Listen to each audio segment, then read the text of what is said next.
No, Slither we got to tune down. Well, actually, that song's tuned down to D, or just the E string's tuned down to D, and then.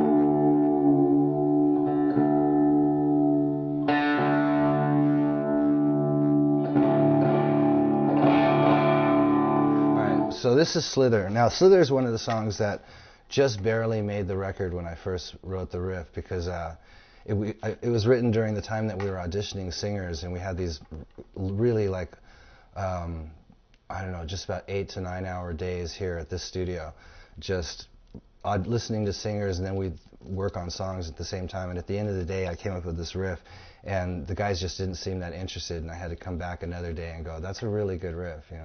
It still didn't fly. And then third time around, and then after we demoed the song instrumentally, when Scott came into the band, it was one of the songs that we gave him, and he picked up on it right away.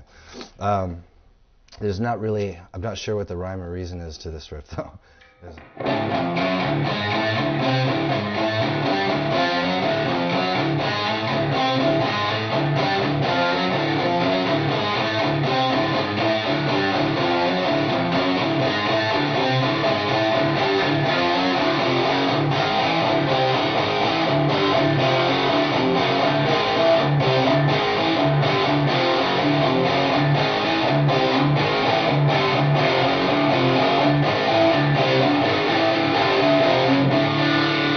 There's a variation on that riff in the verse, or actually in the chorus, just played on the high D string, which is.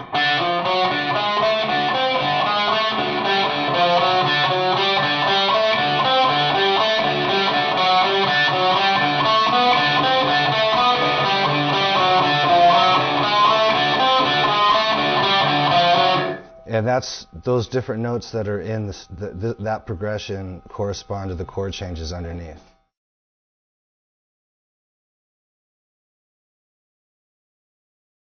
Basically, it's almost the same as when the song "Set Me Free," as far as you're muting the A string, but hitting the two strings around it, which is the D and the E tuned down to D.